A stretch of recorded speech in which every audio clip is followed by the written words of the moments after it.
Pemilu 2024 jadi momen kita refleksi untuk selalu mawas diri. Nafsu akan kekuasaan terkadang bikin lupa diri. Akhir-akhir ini kita menonton berbagai drama politik yang berlangsung di tanah air. Sang dalang sedang memainkan lakonnya agar kekuasaannya dapat terus langgeng dan diwariskan ke keturunannya dan wadya bolonya. Ini sebetulnya mirip dengan cerita wayang togok. Pernah dengar kisahnya?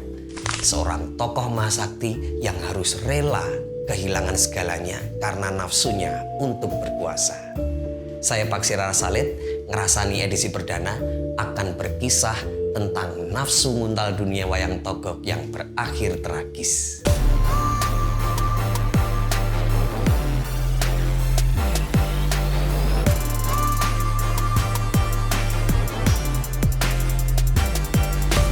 Baru genap 1 bulan pemilu 2024 berlalu, rakyat sudah disuguhi berbagai drama baru.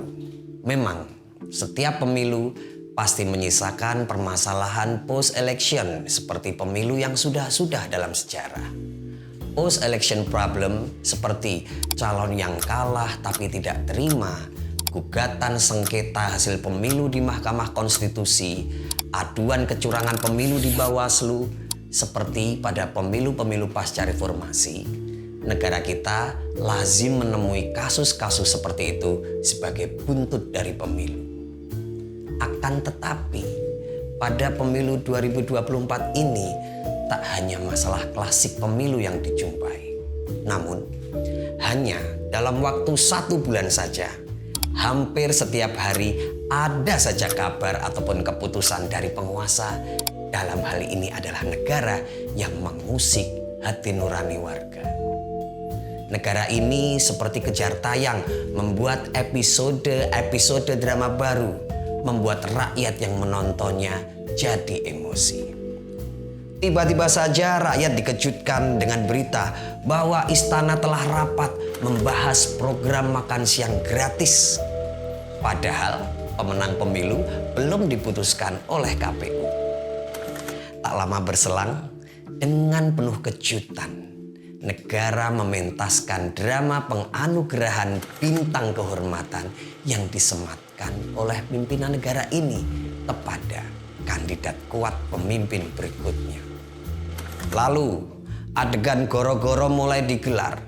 Lagi-lagi keputusan menggemparkan dari MK tentang rencana perubahan ambang batas parliamentary threshold yang semula 4% pada peraturan pemilu saat ini akan diubah undang-undangnya pada pemilu mendatang. Kemudian dipilihnya menteri baru yang sepertinya terburu-buru, yang pengangkatannya sangat menampakkan politik bagi-bagi jatah setelah partainya membelot mendukung kubu penguasa pada pemilu lalu. Kemudian disusul drama tentang Sirekap. Kita tahu semuanya, situs yang dipersiapkan oleh KPU ini ternyata kacau dan sempat menimbulkan gaduh karena ketidaksesuaian data yang ada di masyarakat dan yang terunggah dalam laman tersebut. Situasi tersebut membuat publik semakin sangsi dalam pengawalan suara hasil pemilu 2024. Kecurigaan akan terjadinya manipulasi penggelembungan suara juga meningkat, mengingat masyarakat tidak lagi dapat memantau data rekapitulasi. Tentu saja, suguhan adegan-adegan drama negara itu memicu reaksi dari berbagai kalangan. Para politisi ada yang sibuk melakukan klarifikasi demi membela keputusan junjungannya. Di pihak lain, ada politisi yang menghujat keputusan kubu lawan politiknya. Begitu juga dengan para pendengung di media sosial. Mulai nyaring melakukan aneka reaksi yang sama dengan tuan-puan yang memberikan nafkah pada mereka.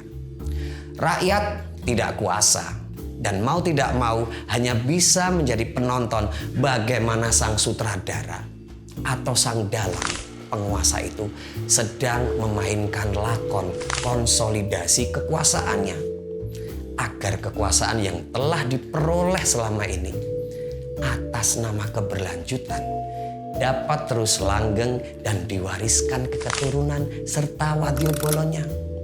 Sang dalang sepertinya bernafsu sekali merengkuh negeri yang luas dan sangat kaya raya ini.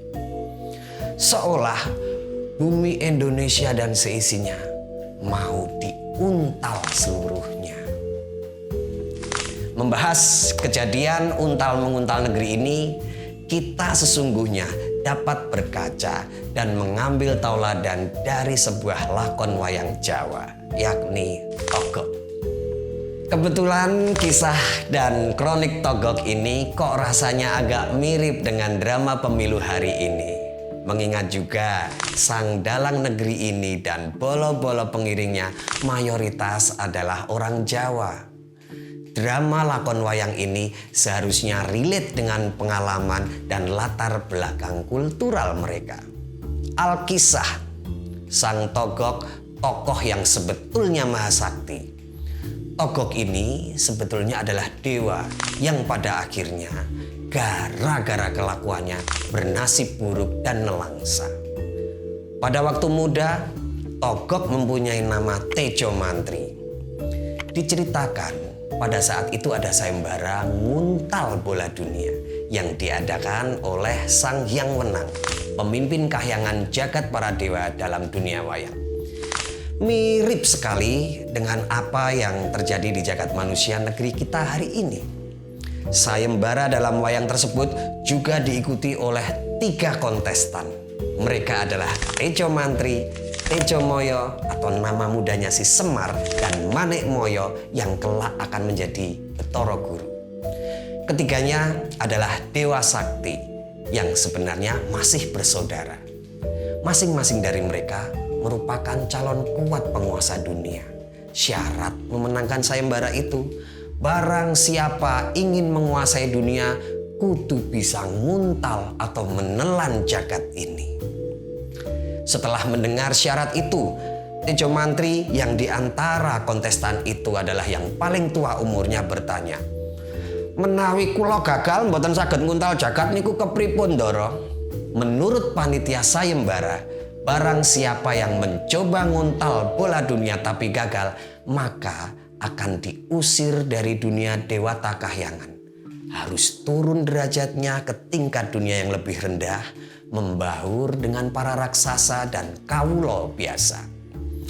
Tejo Mantri yang begitu percaya diri maju menuju bola dunia itu dan langsung berusaha melahapnya.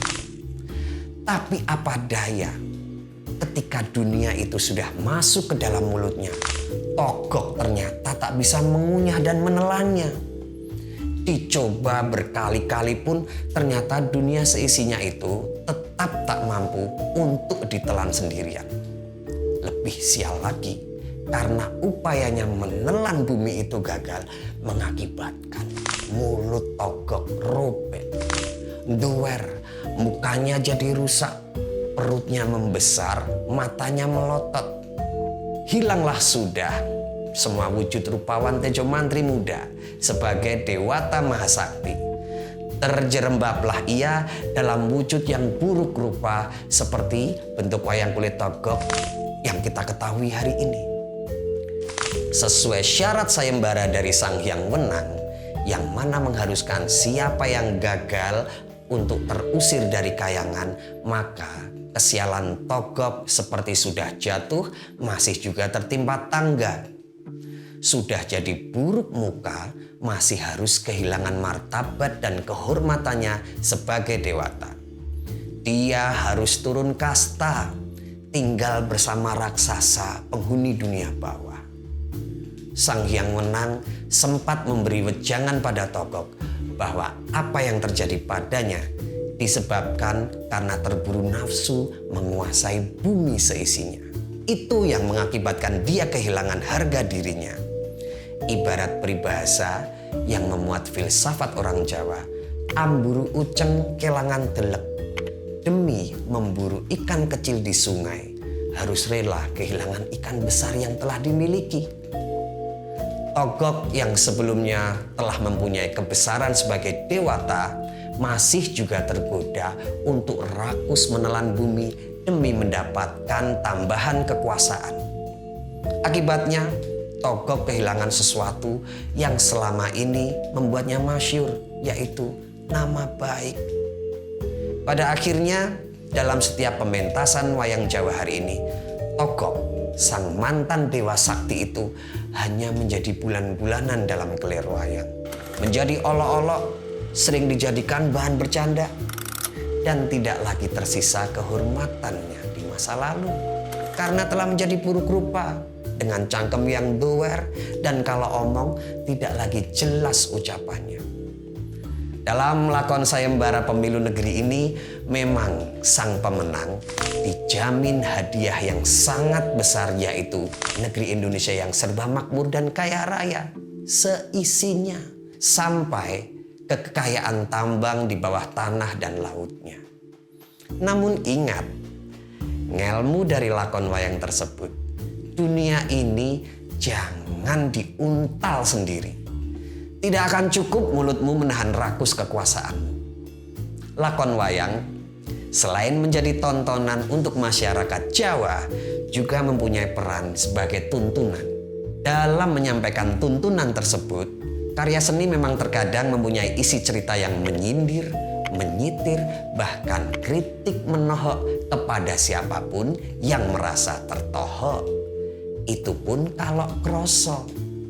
Kita saksikan saja nantinya, barang siapa yang mau jadi seperti Togog yang rakus muntal bumi, maka kehormatannya akan sirna. Sekian Ngerasani hari ini. Saya Paksir Rara Salid. Jumpa lagi di Ngerasani berikutnya.